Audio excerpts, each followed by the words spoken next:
magandang umaga sa inyong lahat dyan mga ka-aloy. Happy blessed Sunday sa inyong lahat dyan. Welcome back dito sa panibagong vlog natin. Again, kung bago ka pa sa YouTube channel na ito mga ka-aloy, papindot na lang yung notification bell at pa-subscribe na din para updated kayo sa sunod natin mga video.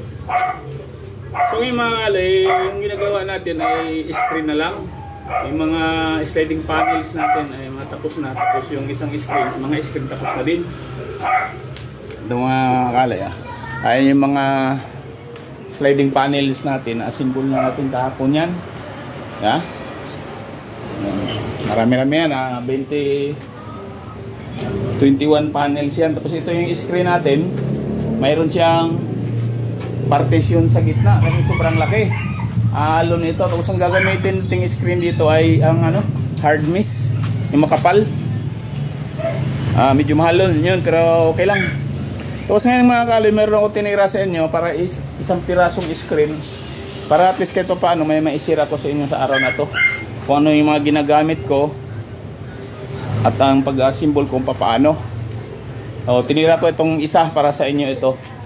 Sige, basa na natin, manood lang kayo. Panoorin niyo sana hanggang dulo to mga kaloy. Tiyak marami kayo matutunan dito. So tuloy-tuloy na lang itong video na ito mga kaloy hanggang dulo. Huwag niyo sayangin, manonood kayo. Inimbitahan ko kayo manonood, panoorin niyo ito. Ayusin lang natin yung camera ha. Yan. So itong bracket natin mga kaloy, ito naka-double bracket. Yung screen door natin, kabilaan yan dulo-dulo. Nagdo-double bracket ako dyan, lalo na sa mga pinto. Sa mga bintana, pag mamaliliit, okay lang kahit na single bracket. Ito kasi malaki, kailangan natin patibayin. Mayroon namang nabibili ito na plastic mga kaloy, pero ginagawa ko angular na rin. Para mas, yung plastic kasi pag tumatagal lumulutong, nababali. Ay ito, hindi ito nababali kasi aluminum ito na makapal, angular, diba? So yan, naka-double bracket tayo. Tapos yung bag technique natin dyan, yung saktong-sakto yung bracket natin na papasok dyan sa loob ng Y-sutuan. Hindi siya maluwag, hindi siya masikip. Para kahit na tagi-isang rivets lang, hindi na siya papalag, di ba? Yan, tagi-isang rivets lang ginagamit ko yan, pero hindi na papalag yan, matibay na yan. Kasi saktong-sakto yung ginagawa ko rito sa tawag dito sa angular, pasok sa loob.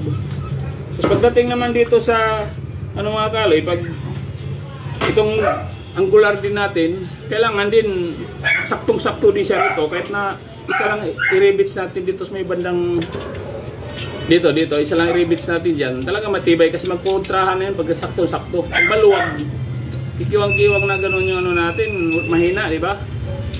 Depende na sa atin kung paano natin, kasi yung pagka sumakto lang dito yung natin, angular dito,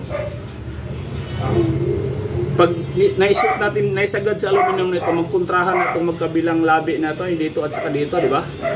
So kailangan na masaktong-sakto. So yun na, umpisa na natin.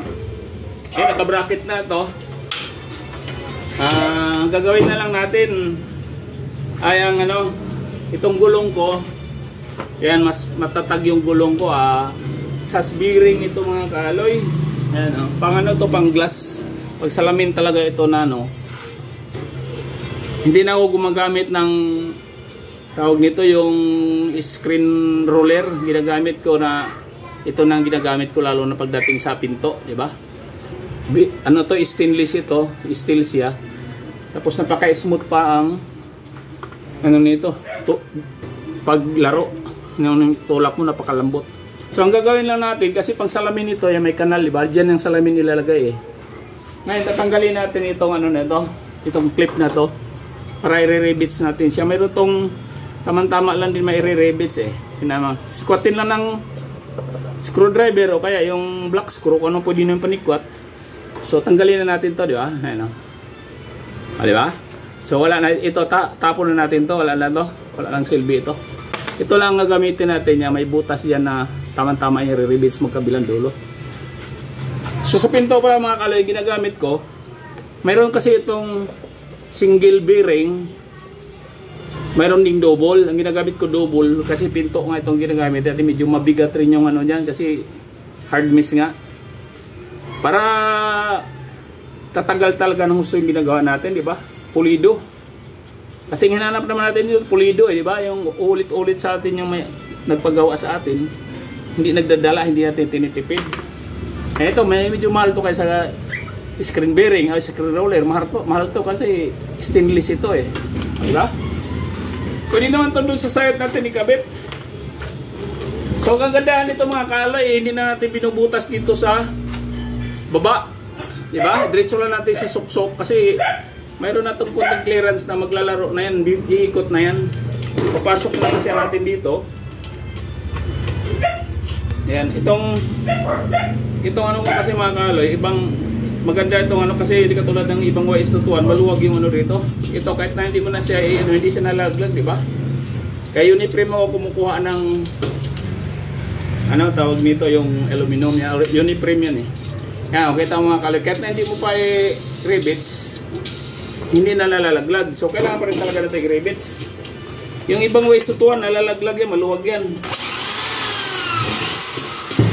Siguraduhin lang natin na hindi tama itong ano natin, ipasok siya natin ng mula dulo hanggang dito sa dulo, mga 1.5 para hindi tatama doon sa corner bracket natin ng angular. Yan. Ang lalagyan lang natin dito mga kulit, baba lang.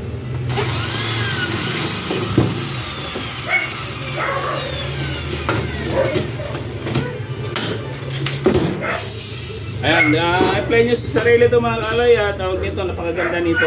Kung may project kayo na maganda-ganda ang presyo, yun na may-ari na hindi titipid, gusto na maganda talaga ang ano, pagkagawa, pulido ba? Pero naman kasi mga customer na hilig magtitipid, magtitipid sa customer natin yan. Revise lang natin dalawa.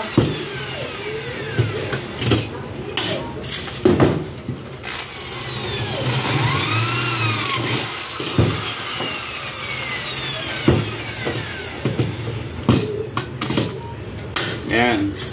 So tama-tama to sa astragal. Yeah? O kukuha kong sample lang, may astragal ako rito. Smooth na smooth yan. Hanap lang akong astragal mga kaloy. So ito mga kaloy, ito may astragal na ako dito. So tama-tama lang talaga siya dyan, no? Diba? Oh. Napaka-smooth. Oh. So napakaganda, medyo meron lang ingay kunti.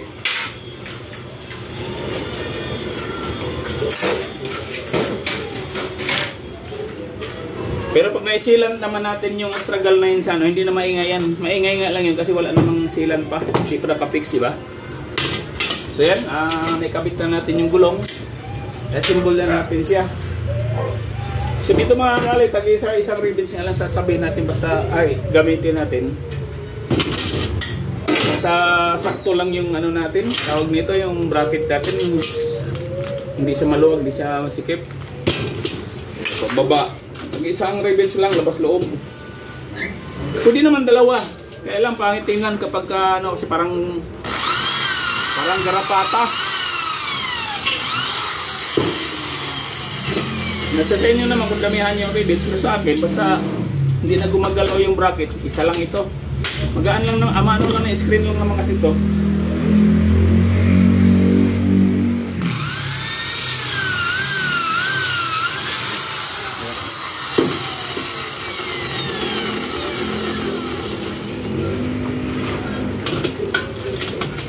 Ayan o. Kaya tag-isa lang rivets mga kaloy, hindi na po kalag o. Matibay na, di ba? Tapos ang kagandahan, naka-double bracket tayo. Yung corner natin, lapat dito sa loob, lapat din dito, hindi siya magbabago. Hindi katulad nung iisa lang dito, tapos dito sa bandang loob, kasi wala tayong bracket dito. Ano rito, lihis, di ba? Hindi siya magpantay. Eh, magkatagpo na tayo ng aluminum na bingkong, ilalong lilihis, di ba? So mas maganda kung naka-double bracket talaga tayo. Yan, ikotin lang natin.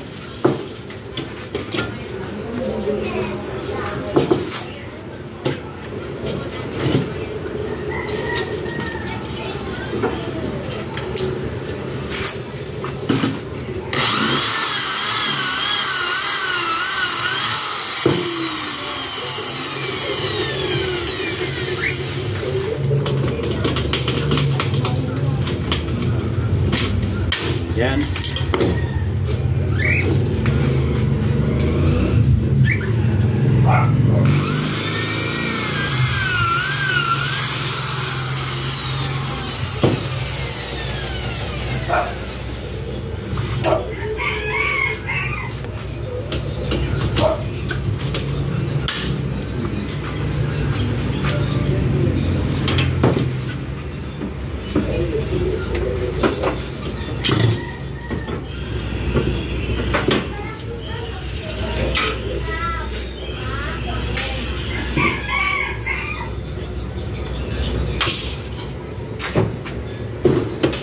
So pag malaking pinto natin mga kali ginagawa, kailangan magkaroon tayo ng ganitong holder, kahoy, no? Para hindi matutumba yung ginagawa natin. Minsan kasi natutumba, di ba?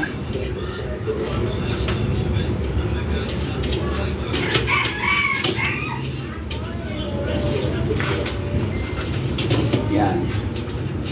Shoot muna natin. Madali lang nasa gitna. So kahit na wala pang rivets o tumatayo na siya, matibay na, di ba? Kasi saktong-sakto yung rivets na ginagawa na bracket na ginagawa natin.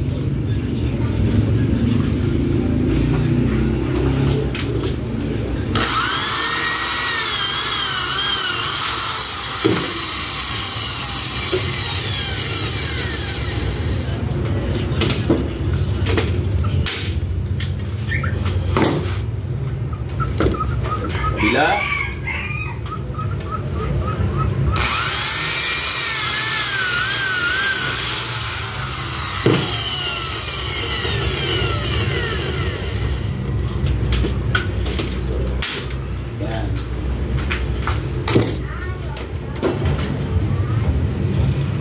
ikut.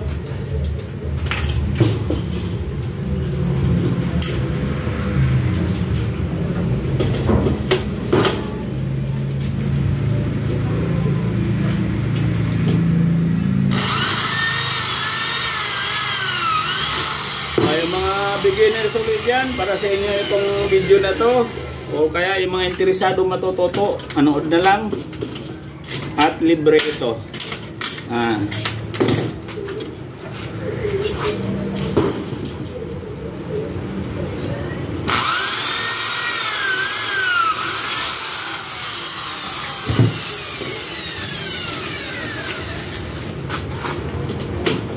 Diba? Ganun ang kadali pag naka-bracket na, tapos yung mga kinantumisan natin ay malinis na, di ba? Yung wala na mga ribaba. Importante yung nag-symbol tayo. Ayan, tapos yung divider, pasok na lang natin sa gitna. Iangat na lang, itulak na lang natin kunti. Maliit lang naman yung bracket yan. So, angat lang, di ba? Tapos sagad lang natin. Kaya sinasabi ko ng mga kalay, pag sakto yung rivets natin, wala pa nga bracket. Pag ginagano natin, wala na siyang palag, di ba? Talagang matibay na. Wala na siya, hindi pantay na pantay na. Maraming pwedeng gamitin dito sa paggitna. Pwedeng gumamit tayo ng angular na 1x1 o kaya 3/4 by 3/4. Tapos bawasan lang natin yung kabilang paligpik para pumasok.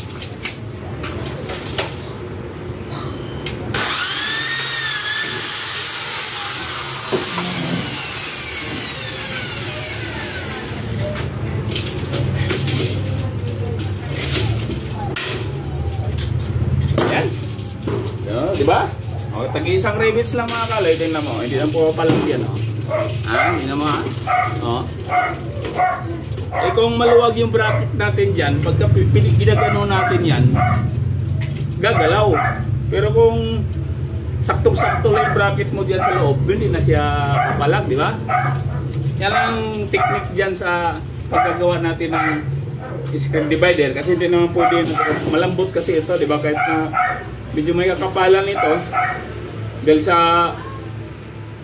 manipis yung section, pag hindi natin gawa ng paraan na hindi siya luluwag ay hindi siya gagalaw, yung iba nito ginagawa, tinatapal dito, nire-rivets lang, di ba? Ang pangit naman kung labas yung rivets mo rito para lang tumibay. Yun ang technique na hindi maganda. Patibay nga, pero ang pangit naman tingnan nun. Isipin mo, stasin mo rito, hindi na magpantay yung aluminum mo rito. Marami ko nakikita ang ginagawang gano'n para tumibay. So hindi wala yung quality, di ba? Kung ganun gagawin natin. So ito, matibay na, quality pa. Ayan, okay na, tapos na to.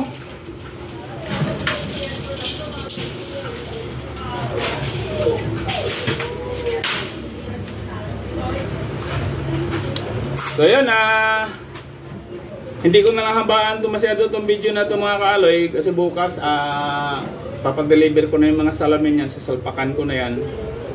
Baka mag-video ako ulit, doon na lang siguro sa site yung mga aluminum na to, doon na nyo na makita. Hindi ko lang alam kung anong araw kami mag-schedule papunta sa Nevesia. Ang importante na na-symbol na natin, madali na siyang salpakan ng salamin. Tapos yung screen, di ba? Mayroon pa kasi tayo mga schedule na pakunti-kunti rito, kailangan mo na natin tapusin para hindi tayo maabala, malilayo yung delivery natin, 4 hours, 3 hours to 4 hours ang biyahe dun.